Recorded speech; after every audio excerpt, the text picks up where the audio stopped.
Well, hello everyone. If you'd like to see my 2 new makes for the week, stay tuned.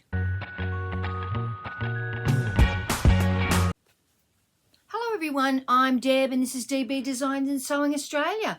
Welcome to all my subscribers and welcome to anybody who is new. It is lovely to have you here. Now, I did get 2 things made this week.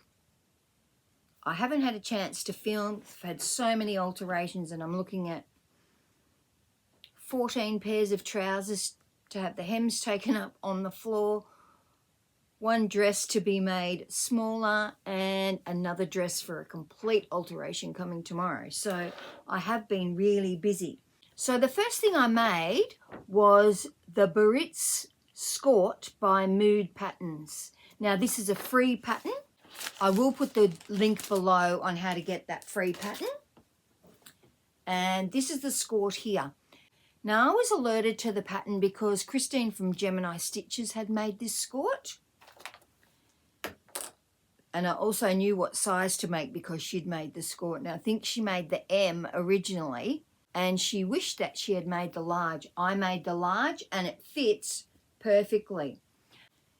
And I just used the leftover linen I had from my Freddie wrap dress, and that linen came from Spotlight. So really pretty colour, the teal linen. I have top stitched all of the seams. So that's the back seam, the back crutch seam. And I didn't have an invisible zip and it's a side zip, and I do not like side invisible zips. To me, you're like turning yourself inside out trying to get it done up. So I put a lap zip on the side because this really was only a tester, although I will wear them.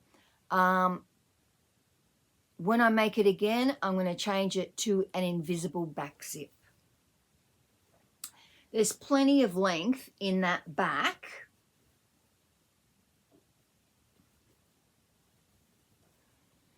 Before it goes down into the crutch to have an invisible zip. So this is a fairly easy make, although I'm not sure if the instructions are just not that great or if I wasn't reading them, which is probably what happened. And so originally, this is the part that makes it a Skort. Originally I had this here sewn here and I thought, hey, why doesn't it come across the front? And so I needed to pull it apart and redo it. But really happy with them and I think they look really nice. I still have the issue with criticizing my legs, but that's just me. Maybe a tan will fix it. Maybe a spray tan will fix it. And so that I got the full length out of it, I did cut it as per the pattern. I used navy blue bias binding. Now this was a shop bought bias binding that I had in my stash. And in the front Skort part, I didn't use the bias binding. That had enough fabric to turn it up. So with the part here, where this turns into this, I must have hem. So you hem this part, you hem the skirt. Well, it's not an extension because it's not extending the skirt. You hem the skirt section and then you sew it into the seam, which only gives you a tiny bit here to turn up. And I didn't want it caught in with it. The idea is for it to be free like a skirt. And so when I was sewing the bias binding on, it was fine. But when I turned it up, when I got to that section, I tied it off and then started again so that I could pull the other section of the skirt back so that it wouldn't be caught in the leg of the shorts. So that's what it looks like up under. It's a bit hard to see, isn't it? Just looks like a normal pair of shorts. It'll probably be an okay pair of shorts. It is something I like, the faced waistband. It's not stitched down. I haven't stitched it down. I have just stitched it. Obviously, it's stitched at the zip and it's stitched at every seam. I've just hand stitched it. And then at the darts in the back, I've hand stitched it and it stays down. I wouldn't think there'd be any issue with that coming up. But it is a nice faced waistband, so it doesn't sit too high on your waist. Sort of sits after the smallest part of your waist where you start to come out. And I really like that if I'm not going for a high-waisted look, because I am short-waisted. So that was the first thing I made. Really happy. We'll probably make that again. Would probably be a nice shorts pattern on its own, if I can come to terms with my legs. And I guess we're just all critical of those things as you get older. Like, I don't think it would matter how much running I do. Like I'm going to do running. I did Pilates with a new teacher on Friday, and I tell you, I'm starting to come good today, and it's Sunday, but yesterday I could hardly walk. I think maybe it's way too much planking for me. So I think running's probably out of the question, unless it was to save a child from a car. So as well as it's got the darts at the back, it's got these seams down the front here and under the skirt. It's the same. We'll just turn this out the right way so that you can see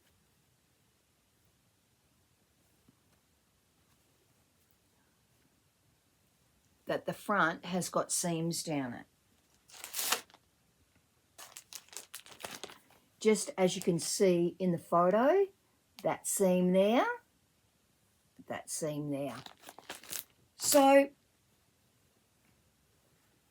they have you putting a button on it here like it's a wrap skirt, which you could do if you wanted to. Might do that if I did it in denim. I think it might be a bit, probably need to be quite a soft denim if you made them in denim. But really happy with them. Really nice pattern, and it's a free pattern, as I said. But I would put an invisible zip in the back. Oh, what am I wearing today? I am wearing Vera and Trudy mashup in the beautiful fabric, which is the Cuddle Soft Knit from the Dahlia Society. Beautiful fabric. I think I said in my last video where I made it, it really is very much like those beautiful knit jumpers that you used to get in David Jones. Not sure if you get them in David Jones anymore. Haven't been there for years. Yeah, but really loving this. And I've also got on the Jude jeans again. So the Jude jeans are flares. They look really short when I look in it like that. But the Jude jeans are very comfortable, and I'm sure it's partly due to the fabric. Now, the fabric was a stretch denim from Wefton Warp in Canberra, in Australia, and it is glorious fabric. It is so comfortable. So I hadn't worn them for ages, and then I thought one day, oh, I'm just going to wear these, and I've been wearing them and washing them and wearing them again. So you know when you've got something on rotation that you actually really like the pattern and really like the fabric. So the next thing I made was the assembly line oversized shirt. This is the assembly line oversized shirt. Love this pattern. This is a great shirt. Comes together really, really well. I notice I've got some weird dirty marks on this fabric. This is fabric, this is a poly cotton. A lot more cotton in it than poly though. You can tell that when you press it and your iron's not affecting it, because I have my iron at the highest heat you can have it. Yeah, it's got these weird marks on it, and then I noticed dirty marks on the bottom, but I've had it in my stash for years, so I don't know if it's dust or one looked like a shoe print. And as much as when you move you have really helpful people, maybe they just don't treat fabric the way you would treat it. So what can I say about this shirt? This is a really oversized fit, and so I made the size small, and I actually did a box pleat on the back with a little tab, which to me is quite masculine, because I was always taught that you do a box pleat for men and an inverted pleat for women on a shirt or a blouse that's not gathered across the back. But I did it as per the pattern, and I'm really happy with it. And as I would mainly be wearing it as an overshirt, I'll pop some pictures in. In the photo, that's a pair of those leatherette motto pants and a ready-to-wear sleeveless knit jumper. And that's the sort of thing I'd wear the overshirt over with. Now, what I did do was I doubled the cuff depth. So when we unbutton this cuff, it is really, really long, because I wanted to turn it up so that it was French cuff style, or what I always call French cuffs. I don't know if that's technically the correct term. It's often in men's things, you know, where you'd wear them. It's slightly different because in men's, this part of the cuff's longer because you wear a cuff link through it, and it gets that effect on it. But this is what I made. Now, I must say it's a very different way of doing the finishing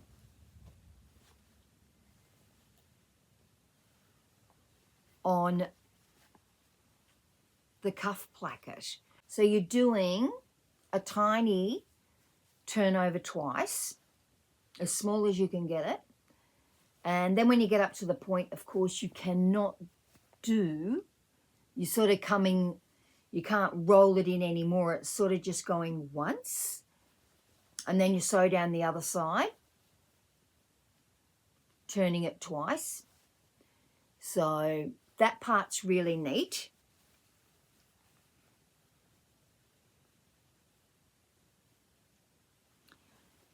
And then you do a little seam from here to here, so that seals it in. And on the outside, this is what that looks like. So it's quite neat. Just a different way. I usually add a small piece of what I call something cut on the bias. I usually add that and then turn it to the inside. This eliminates all that thickness. So really happy with the construction of this shirt. Very good instructions, very good instructions. I didn't think it was going to tell me to burrito the back, but it actually did. So, and I cut some bias tape myself to make a nice bias hem, because it just looks so much nicer. Now, one of the things that I really liked about the shirt are the pockets. So it's got these really nice big pockets, and the finish of the pocket is really lovely. They get you to do this bar tack here. Well, I didn't really do a bar tack. I think I was probably sewing on a 2.6, not 2.4 machine length, which is what I do when it's not necessarily absolute top stitching, but to me, that's much more aesthetically pleasing than a 2.4. So I just went over that a couple of times, there and there. And I really like the pockets. I think they're really good. So would I make this shirt again? Absolutely I will. And I've just got the fabric in mind, and I thought of it this morning in bed. That would make a great oversized shirt, or what I call an overshirt now. And it's this fabric that I actually got from Makers Society ages ago. I've pre-washed it, and it's stretch cotton shirting. That'd be ideal. And it's called Blush Palms. It's 145 wide, and I've got 2.6, so I will have enough fabric for it. And I thought that, you can see it's got the blush colour in it. And I thought that would be great in this oversized shirt. Because it's such a big print, you don't necessarily want too many seams. And when you think about the shirt, it's got big front section, big back section that's cut on the fold. Has got a pleat, but yeah, I thought I would make that shirt up because I'm always cold. The sun's sort of out today, but it's not very warm. Because I'm always cold in summer, if I've got something short sleeved on and it gets to 5 o'clock and you're in the shade, I get cold. So having something that you can just pop over to keep your arms warm is a really good idea. So I'm going to put that in my ever-growing massive boxes of things to do. So I have started my bag. I've got a pocket. I've got a zip pocket. And I actually extended the length of the pattern. So as far as the glues go, I don't know what I used. This is a recommended one, but I've got a feeling I used this glue gun. When I decide what interfacing I'm going to use, I will keep on filming and take you along with me. Everybody have a wonderful sewing week. Let me know if you have made the assembly line oversized shirt. I have used assembly line before, but this pattern is very well drafted, very well drafted. And don't forget that the Biarritz Skort is a free pattern, not overly sold on the instructions. Happy with the result. So I will be making them again, but as I said, putting a invisible zip in the center back, which is for me much easier to get done up. I think it's the whole twisting around to the side for the side invisible zips. I really don't like them much. And I think it puts a lot of stress on the zip when you're just trying to do it up and it easily fits. Anyway, let me know what you're sewing. Everybody have a wonderful sewing week. I hope it's sunny where you are. It's not sunny here yet. We have had a tiny bit of sun that tricked us into thinking that we were getting close to summer, but then it just started to rain and be cold again. And very windy, which is what you'd expect. October and November are very windy months in Victoria, and so it's to be expected. But even when it's overcast, it does dry the washing. So everybody have a wonderful week. I will talk to you all soon. Bye.